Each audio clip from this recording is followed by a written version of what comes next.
নমস্কার, আমরা মিঠুন দা helpline YouTube channel থেকে বলছি। সমস্ত চাকরি প্রার্থী, বিশেষ করে যারা প্রাইমারি টিচার রিক্রুটমেন্টের ইন্টারভিউ দিয়েছেন বা যারা টেট প্রার্থী আছেন, যারা আপার প্রার্থী আছেন আপার টেটের, যারা এসএলএসটি প্রার্থীরা আছেন, যারা পিএসসি ক্লার্কশিপ পরীক্ষা দিয়েছেন, ভালো করে একটু মন দিয়ে শুনবেন। এবং যারা এসএলএসটির পরীক্ষা দেবেন বলে স্বপ্ন বেঁধেছেন, যারা ডাব্লিউপি কনস্টেবল, ডাব্লিউপি এসআই এর স্বপ্ন দেখেছেন, প্রত্যেকটা ক্যান্ডিডেটকে বলছি, যারা অ্যাসপিরিয়েন্ট আছেন প্রত্যেকটা ক্যান্ডিডেটকে, যে সমস্ত নেতারা দুদিন বাদে বাদেই গলা ফাটিয়ে আন্দোলনের ডাক দেয়, সেটা প্রাইমারি টিচার রিক্রুটমেন্ট হোক, পিএসসি হোক, বা যে পশ্চিমবঙ্গের যে কোনো রিক্রুটমেন্টের জন্য দুদিন বাদে বাদেই যারা আন্দোলনের ডাক দেয়, আন্দোলন করতে হবে, সরকারের কাছ থেকে দাবি আদায় করে নিতে হবে।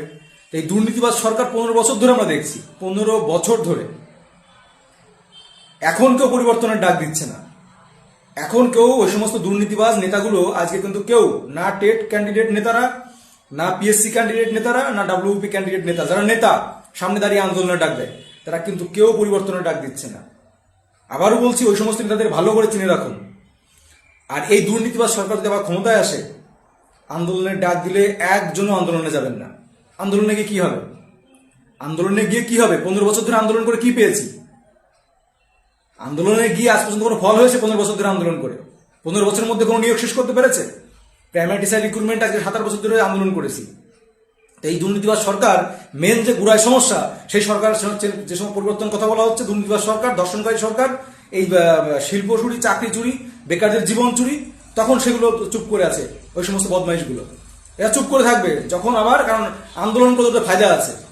আন্দোলন করলে ওরা নেতা হতে পারবে, ওদের টাকা আসবে পকেটে, সরকারের সামনে ফেস ভ্যালু বাড়বে। আপনাদের আবারও হুঁশিয়ার করে দিচ্ছি, এরা যদি আন্দোলনের এই যে আপনার এই যে নির্বাচন, এই নির্বাচন যদি পরিবর্তনের ডাক না দেয়, নেতাদের পিছনে কোন রকম আন্দোলন করে লাভ হবে না। না প্রাইমারি টিচার রিক্রুটমেন্টের আন্দোলন, না আপার টেটের আন্দোলন, যে কোনো আন্দোলন, পুলিশের আন্দোলন, পিএসসি আন্দোলন, সরকার পরিবর্তন না হলে আন্দোলন করে 15 বছর ধরে কিছু হয়নি, আর কিচ্ছু হবে না। আপনাদের অনুরোধ করব, একজন ব্যক্তিও ভোট পার হয়ে গেলে, পরিবর্তন না হলে আন্দোলনে যাবেন না। আন্দোলনে যাওয়া সম্পূর্ণ নিরর্থক। কারণ 15 বছর ধরে আমাদের যে মূল সমস্যা, সেটার সময় আমরা মুখ বুজে আছি। অথচ যেটা প্রকৃত পরিবর্তন করা দরকার, সেখানে না করে আমরা আন্দোলন করে কি হবে? 15 বছর আন্দোলন করে কি হয়েছে? এখন কেউ সব মুখের মধ্যে বাস ঢুকিয়ে বসে আছে, সব নেতাগুলো।